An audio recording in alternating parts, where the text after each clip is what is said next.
Hola a todos y bienvenidos. Hoy me acompaña el profesor Seyed Mohammad Marandi, catedrático de la Universidad de Teherán y asesor del equipo de negociación nuclear de Irán. Bienvenido de nuevo al programa.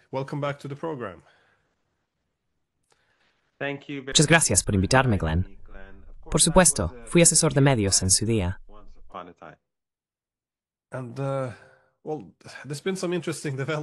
Bueno, ha habido algunos desarrollos interesantes recientemente. De nuevo, a menudo se pone mucho énfasis en el programa nuclear de Irán.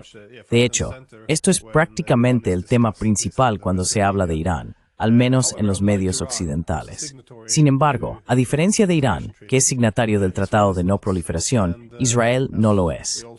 Y como también sabemos, Israel posee armas nucleares, lo cual es interesante porque recientemente en las noticias se informó que Irán había adquirido, miles de documentos sobre los programas científicos, militares y nucleares de Israel. ¿Qué sabemos hasta ahora sobre el contenido de estos documentos? ¿Y por qué es importante?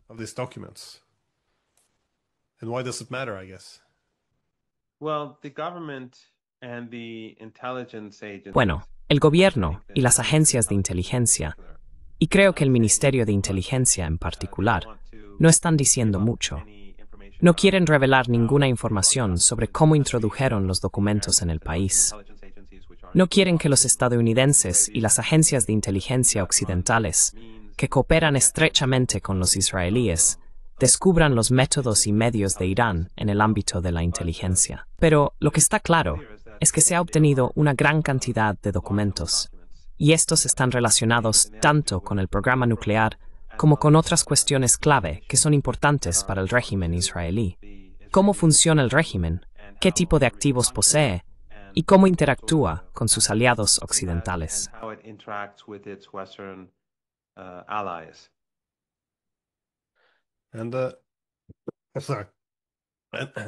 Otra cosa sucedió recientemente, que yo diría que cambió el mundo: el ataque a las fuerzas nucleares de Rusia.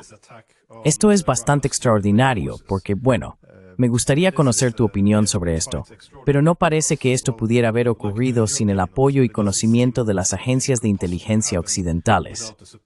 La razón por la que digo que el mundo no será el mismo es que en realidad hemos dado el paso de atacar activamente las fuerzas nucleares de Rusia. Dado esto, y considerando que muchas de las negociaciones sobre Irán también giran en torno a la transparencia, ¿cómo afectará esto a Irán y sus decisiones? Parte de la razón por la que los rusos se hicieron vulnerables fue precisamente por la transparencia. Estacionaron sus bombarderos al aire libre para que todos supieran dónde estaban. Pero, ¿cómo afectará esto a Irán? También tendrá ahora ciertos límites en cuanto a su transparencia. ¿O cómo interpretas estos acontecimientos?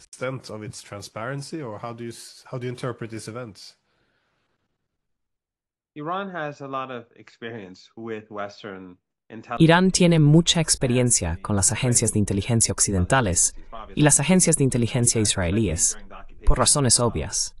Durante la ocupación de Afganistán e Irak, y las actividades de Estados Unidos y la OTAN en Siria, a través de Turquía y Jordania, también en Líbano, el Cáucaso, Azerbaiyán en particular, y Asia Central, se vio especialmente esta situación. Así que los iraníes saben cuán estrecha es la cooperación entre estas agencias. Cada vez que los israelíes asesinan a un científico iraní, se lleva a cabo mediante la cooperación con agencias occidentales, embajadas occidentales y agencias de ciertos países de nuestra vecindad. Incluso en lo que respecta al Organismo Internacional de Energía Atómica, está claro que este supuesto organismo internacional está dominado por Occidente y que está altamente influenciado tanto por el Mossad israelí como por las agencias de inteligencia occidentales.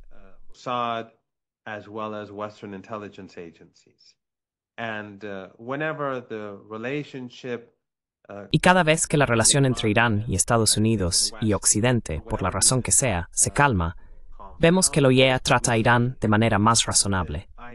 Cada vez que aumentan las tensiones desde Washington, vemos que la agencia empieza a reciclar viejas acusaciones y a plantear nuevas preguntas. Todo es muy político. Lo que ocurrió en Rusia, a ojos de los funcionarios iraníes, no podría haber sucedido sin la implicación de agencias de inteligencia occidentales. Los ucranianos simplemente no tienen esa capacidad.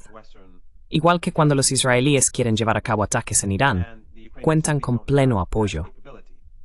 Los ucranianos definitivamente contaron con pleno apoyo, e incluso más que los israelíes, porque Ucrania es débil, es vulnerable, y sus agencias fueron reconstruidas tanto por la inteligencia militar como por otras agencias de inteligencia, todas reconstruidas por Occidente.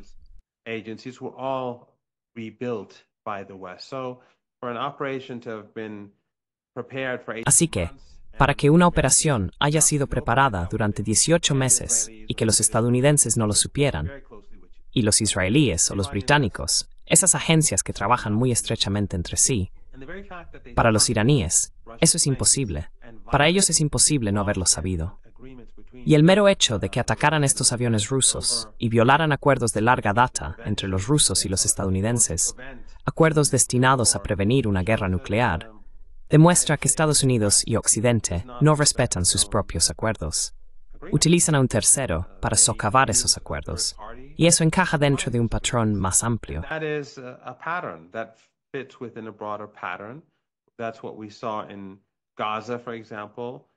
Eso es lo que vimos en Gaza, por ejemplo. Witkoff impuso un alto el fuego, luego los propios estadounidenses lo socavaron. Trump dijo que los palestinos debían irse. Estados Unidos, bajo Trump, viola sus propios acuerdos. Cambia de postura, como vimos con Irán. Un día, Witkoff hablaba de que el enriquecimiento nuclear estaba bien para los estadounidenses. Luego cambia y adopta una posición completamente opuesta. O, como diría el exministro de Asuntos Exteriores alemán, un giro de 360 grados. Lo que, básicamente, creo dice mucho sobre cómo funciona Occidente. Pero, en fin, el cambio en Occidente suele ser de 360 grados cuando miramos la sustancia real.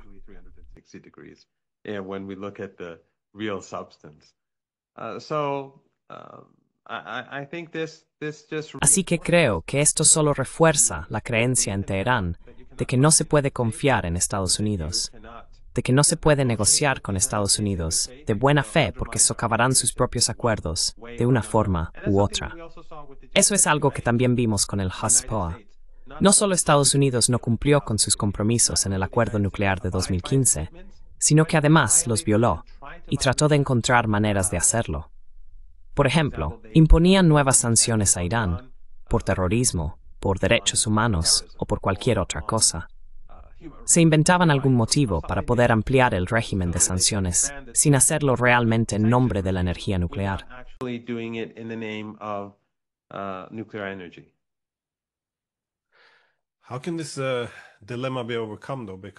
¿Cómo se puede superar este dilema, entonces? Porque es un problema clave. Si va a haber un acuerdo entre Irán y Estados Unidos que se organice en torno al nivel de enriquecimiento, tendría que basarse en algún tipo de inspecciones. Pero, como has dicho, con todos los acuerdos de control de armas y nucleares, siempre habrá un enfoque en la transparencia. La transparencia, de nuevo, es buena para generar confianza, pero por otro lado, también hace que el país sea muy vulnerable a ataques. Como hemos visto ahora con los rusos, si le dices al oponente dónde están tus fuerzas nucleares, entonces pueden ser atacadas. Así que dado que la confianza ahora está más o menos completamente ausente, ¿cómo se podría superar esto?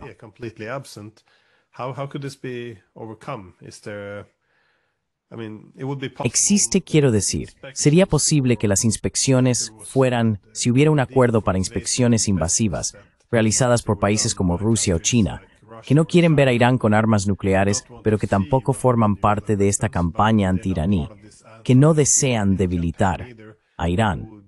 ¿Sería esa una solución o hay otras formas de superar esto? Porque uno de mis pensamientos cuando vi los ataques a las fuerzas nucleares rusas fue, bueno, ¿cómo vas a llegar ahora a un acuerdo con los iraníes? Con cada nombre de un científico nuclear, cada ubicación, cualquier información que pueda usarse para atacar a Irán, acabaría finalmente en manos de los servicios de inteligencia. Así que, ¿cómo podemos, supongo, adaptarnos a este nuevo mundo después de los ataques a las fuerzas nucleares de Rusia?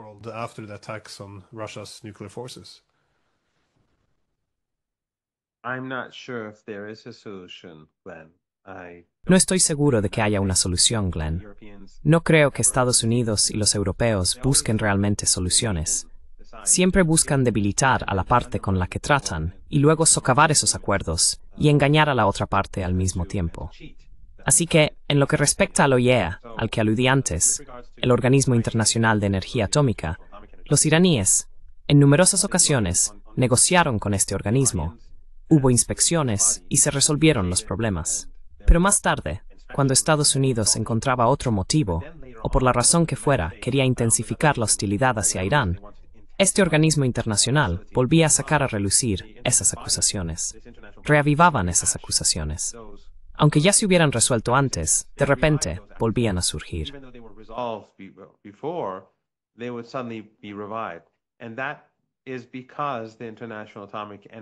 Y eso se debe a que la Agencia Internacional de Energía Atómica está profundamente politizada. Como todas las demás instituciones internacionales creadas después de la Segunda Guerra Mundial, están dominadas por Occidente. Literalmente tienen su sede en Occidente.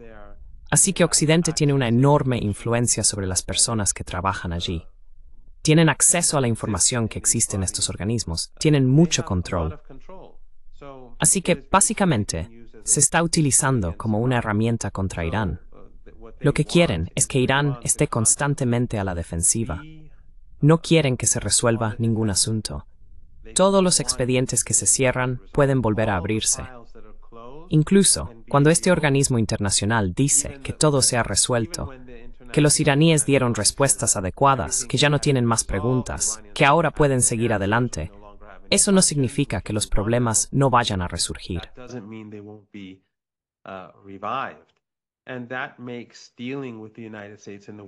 Y eso hace que tratar con Estados Unidos y Occidente sea literalmente imposible. Y la cuestión realmente no es el programa nuclear de Irán. Los estadounidenses y los europeos saben que los iraníes nunca estuvieron desarrollando un arma nuclear. De hecho, si Irán hubiera querido desarrollar un arma nuclear, lo habría hecho hace mucho tiempo.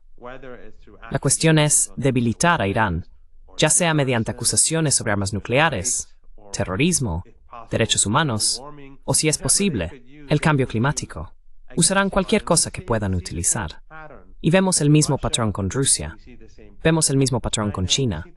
Vemos el mismo patrón con cualquier país del sur global que pueda seguir políticas independientes de la dominación occidental.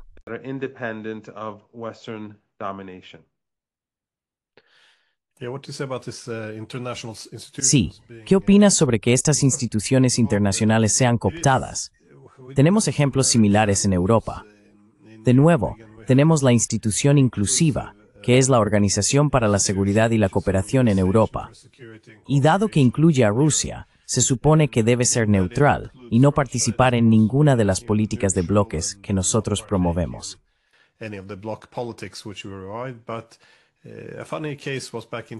Pero un caso curioso fue en 2003. Entonces, el presidente de la OSCE era Job de Hoop Scheffer, un holandés, y propuso que en Moldavia los pacificadores rusos debían abandonar Pridnestrovie y ser reemplazados por la OSCE, porque es una institución inclusiva, algo en lo que todos podrían confiar. Sin embargo, la OSCE subcontrataría el mantenimiento de la paz a la Unión Europea. De todos modos, después de dejar el cargo, asumió como secretario general de la OTAN, así que uno tiene la impresión de que estas instituciones no son tan neutrales como afirman, que son las mismas personas con diferentes sombreros. Por eso, hay cierto motivo para desconfiar. Pero lo interesante ahora, con estas exigencias estadounidenses de que Irán también debe abandonar su programa nuclear civil, es el Tratado de No Proliferación.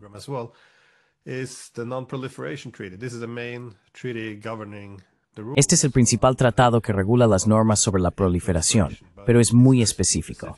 Los países que lo firman no pueden adquirir armas nucleares, pero tienen pleno derecho a desarrollar energía nuclear con fines civiles.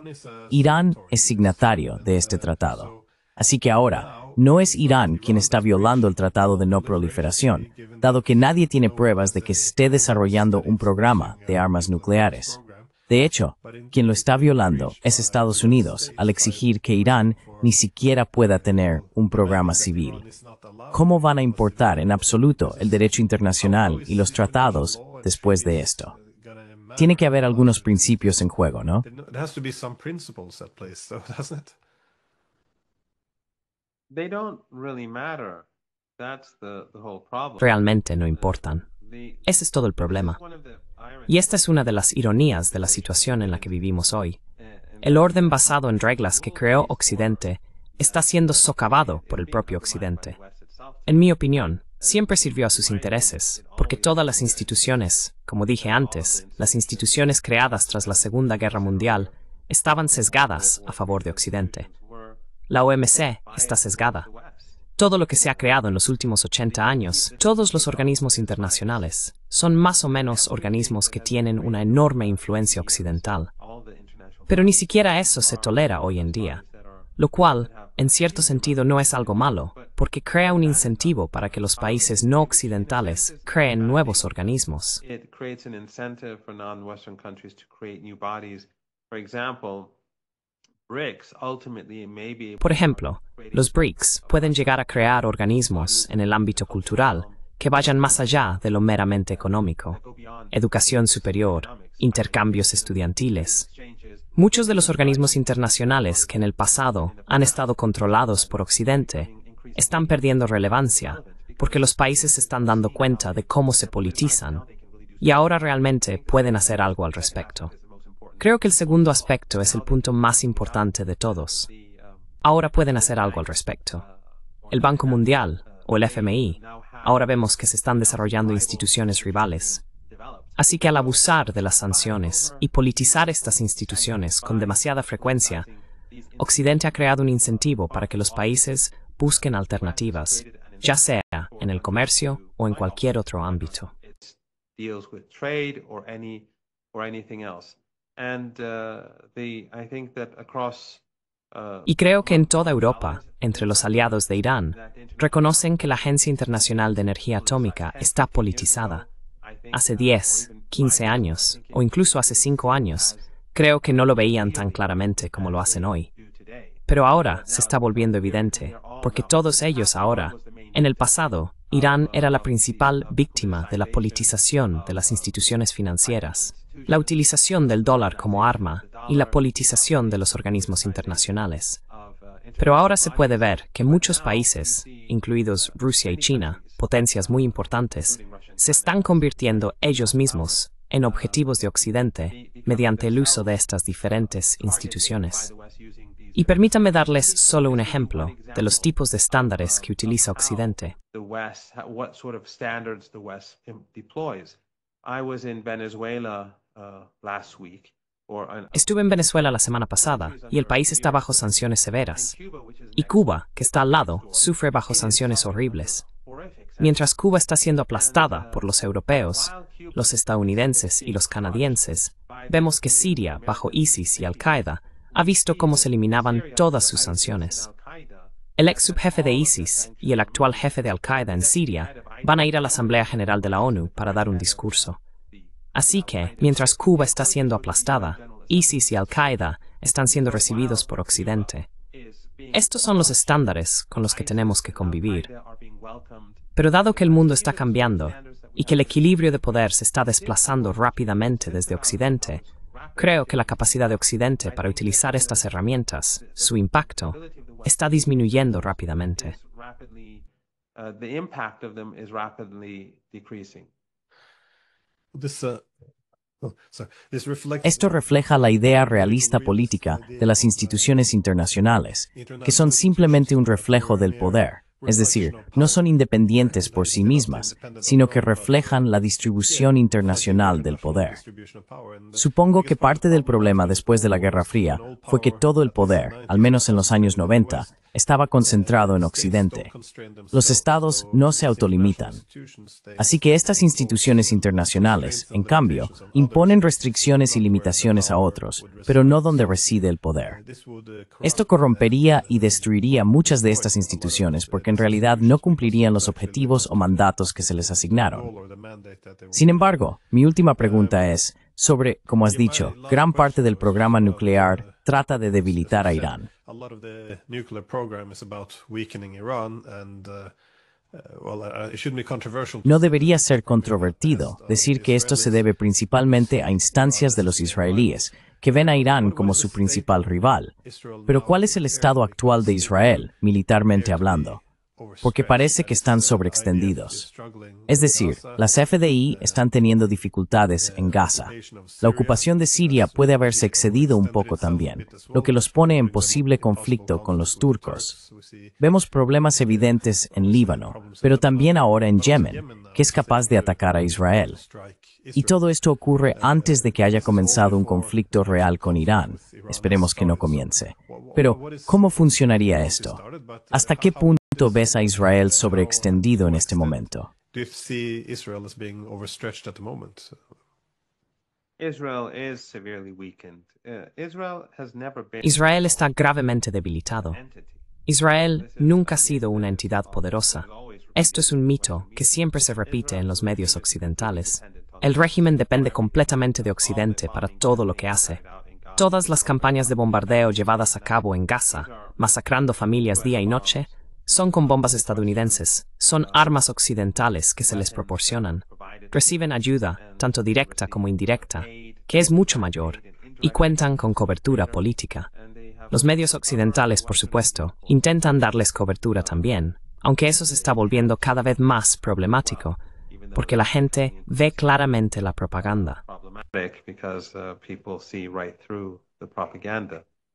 And when the Israelis carried out attacks in the past against Iran, Y cuando los israelíes llevaron a cabo ataques en el pasado contra Irán, como mencioné antes, todos se realizaron con la cooperación de países vecinos o agencias de inteligencia occidentales con base en países vecinos, y posiblemente de alguna manera con embajadas occidentales en Irán. Pero creo que ha quedado bastante claro que cuando el régimen llevó a cabo un ataque aéreo contra Irán, los estadounidenses hicieron el trabajo pesado. Y por supuesto, sus bases aéreas en la región, en Turquía, en Qatar, en los Emiratos, sus bases militares, sus estaciones de radar y en Irak, fueron todas utilizadas para asistir al régimen israelí. Y el repostaje de los aviones fue básicamente realizado por los estadounidenses. A pesar de eso, sus ataques fueron relativamente infructuosos. their strikes were relatively unsuccessful. And the Israelis had to fire missiles from Y los israelíes tuvieron que lanzar misiles desde 100 kilómetros de distancia de las fronteras de Irán. Esos misiles tienen ojivas pequeñas y su capacidad para causar daño es limitada. También descubrieron que los sistemas de radar iraníes eran muy potentes. En ese momento, Occidente y los israelíes intentaron fingir que habían destruido los sistemas de defensa aérea de Irán. Pero, por supuesto, todos sabemos que si ese fuera el caso, los israelíes habrían llevado a cabo oleada tras oleada de ataques aéreos contra Irán y habrían terminado el trabajo. Así que los propios israelíes no tienen la capacidad de librar ninguna guerra contra Irán. Si le dieran a Irán una excusa, los iraníes podrían golpearles mucho más fuerte. En los últimos 6 meses, los iraníes se han estado preparando para una guerra más amplia.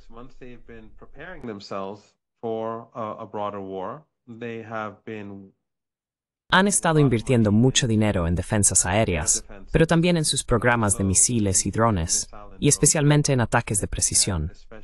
Así que los iraníes se están preparando para algún tipo de implicación por parte de Estados Unidos. Creo que eso forma parte de su cálculo. Eso, por supuesto, también es un elemento disuasorio, prepararse. Pero si hay algún ataque por parte del régimen israelí, tendrá que hacerse con pleno apoyo estadounidense y apoyo regional de forma indirecta, aunque Qatar y Turquía quizá no participen directamente, pero permiten que los estadounidenses utilicen sus bases contra Irán y otros países también. Así que los israelíes no pueden hacer nada por sí solos, pero los iraníes les responderían con mucha dureza.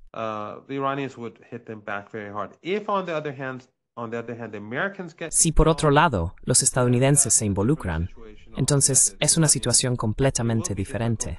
Para los iraníes será difícil para los estadounidenses porque creo que estos regímenes familiares árabes de la región del Golfo Pérsico probablemente presionarán mucho para que los estadounidenses no utilicen sus bases, porque si las usan, serían parte de la agresión. Y creo que eso significaría el fin de estos regímenes. Así que creo que probablemente Si los estadounidenses quieren atacar, tendrían que volar sobre el Mediterráneo o desde Diego García, lo que haría que esos aviones fueran muy vulnerables. Y si quieren tener un impacto con, digamos, un bombardeo pesado, entonces tendrían que volar directamente sobre su objetivo. Heavy bombing, then they'd have to fly over their target, and that means they'd have to go deep inside Iran. And I think that Y eso significa que tendrían que adentrarse profundamente en Irán. Y creo que eso los pone en un riesgo enorme. Recuerda, Ansarullah en Yemen, o lo que Occidente suele llamar los hutíes, Ansarullah, según el New York Times, casi derribó un F-35 o varios F-35. Y eso demuestra que todas las aeronaves estadounidenses, incluso sus llamados aviones furtivos, son muy vulnerables. Y obviamente, Irán tiene capacidades mucho mayores que las de Ansarullah, y la respuesta de Irán sería infinitamente más destructiva. Así que no veo una situación en la que el régimen israelí o las Fuerzas Armadas estadounidenses pudieran atacar a Irán y no ser derrotados en última instancia. not be defeated ultimately.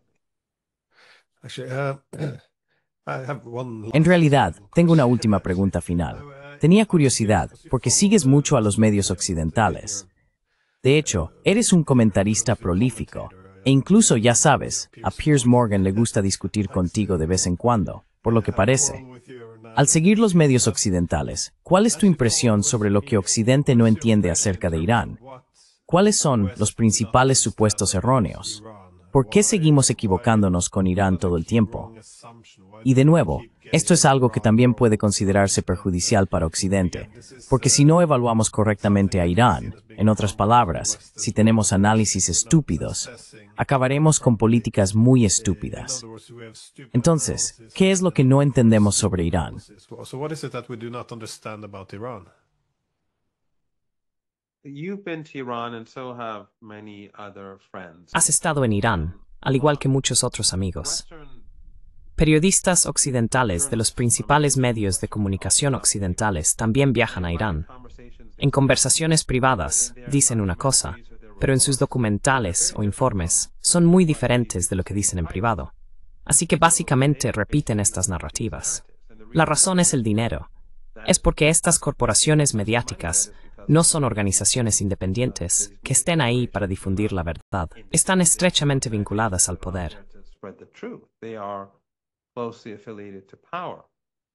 Many of the so-called Iran experts or so-called Middle East experts. Muchos de los llamados expertos en Irán, o los llamados expertos en Oriente Medio, no me gusta el término Oriente Medio, pero en fin, también ellos, para poder recibir financiación y trabajar en estos think tanks poderosos o influyentes, tienen que expresarse dentro de un marco particular, tienen que ceñirse a ciertas narrativas. Así que los expertos, los medios de comunicación, todos ellos trabajan dentro de una narrativa concreta. Y si se enfrentan a la verdad, seguirán repitiendo las mismas narrativas, quizá con algunos matices, pero seguirá siendo lo mismo. Y creo que ese es el problema de Occidente. No pueden ir más allá de las narrativas que han creado, porque sienten que esas narrativas son de su interés. Because they feel that they are in their interest. And it also makes them feel better, their sense of moral superiority. Y también les hace sentirse mejor, su sentido de superioridad moral. Aunque estén llevando a cabo un holocausto, su sentido de superioridad en todos los aspectos se ve reforzado por estas narrativas, la otredad de países como Irán y otros. Y por supuesto, esto también conduce a errores de cálculo, porque mientras Irán es retratado como inferior, como malvado, etc., también se le presenta como atrasado, incompetente, como un régimen, lo que significa que es inestable y no realmente legítimo, y por lo tanto no va a durar. Así que la forma en que enmarcan estas cuestiones hace que en última instancia sus políticas hacia Irán sean profundamente erróneas y peligrosas, porque dicen, bueno, todo lo que tenemos que hacer es presionar más, y el régimen, como dicen, caerá. And the regime, as they say, will fall. And of course, even though we're supporting genocide and Holocaust. Y por supuesto, aunque estamos apoyando genocidios y holocaustos y destruyendo país tras país, seguimos siendo los buenos y ellos los malos, porque según esas narrativas se les considera inferiores a nosotros. Así que eso les da una especie de, les hace sentir justificados, que incluso cuando destruyen Irak, no es un crimen, es un error. La política fue un error. Cuando destruyeron Libia, fue una política equivocada. Cuando utilizan a ISIS y Al-Qaeda en Siria, es porque Assad es el malo, aunque las herramientas que emplean sean las peores posibles en este planeta. Pero aún así lo justifican a través de estas narrativas. But they still justify it through these narratives. So I don't believe that there's any hope in. Así que no creo que haya ninguna esperanza en las instituciones occidentales ni en los medios occidentales. Y por eso no pienso que ninguno de estos problemas vaya a resolverse. A menos que haya un cambio radical, a menos que ocurra algo, que Occidente se enfrente a una gran catástrofe económica o militar, lo cual creo que es inevitable, ya sea económica, política, militar, o quizá una combinación de estas cosas. Creo que estamos acercándonos a ese punto. Y creo que no está muy lejos. Ahora bien, ¿qué pasará después de eso? No lo sé. Pero es posible que las potencias occidentales se vean obligadas a replantearse su papel en el mundo. Y es posible que hagan algo extremadamente estúpido que podría poner en riesgo la vida en este planeta. Extremely stupid that could risk life on this planet. Yeah, I agree. We seem to be moving towards Sí, estoy de acuerdo. Parece que nos estamos acercando a una especie de desenlace porque esto ya no es sostenible. Pero es interesante la supuesta debilidad del régimen iraní, porque decimos lo mismo sobre los chinos y los rusos, la suposición de que están de pie, por así decirlo, sobre una sola pierna, y que si se les empuja lo suficiente, caerán. Esta premisa subyacente es interesante. En Europa, por ejemplo, el presidente ruso es el líder más popular. Ningún otro líder tiene índices de aprobación del 80-85%. El gobierno chino también goza de mucha legitimidad, pero no se puede romper con la narrativa. Creo que este es uno de los errores clave que cometí viviendo aquí en Occidente. Suponer que si simplemente presentaba el argumento y lo fundamentaba adecuadamente, sería suficiente para que la gente entendiera el contraargumento.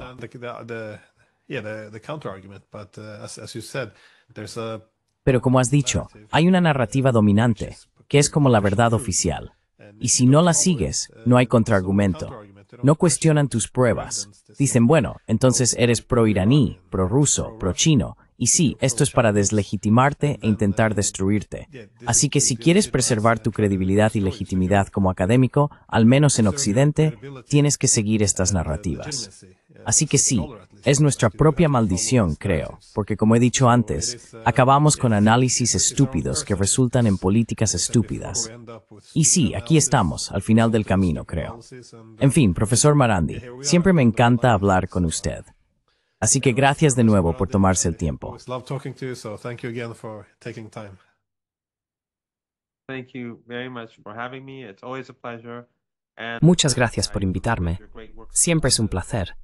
Y creo que vuestro gran trabajo sigue teniendo un impacto importante, y el mundo está cambiando.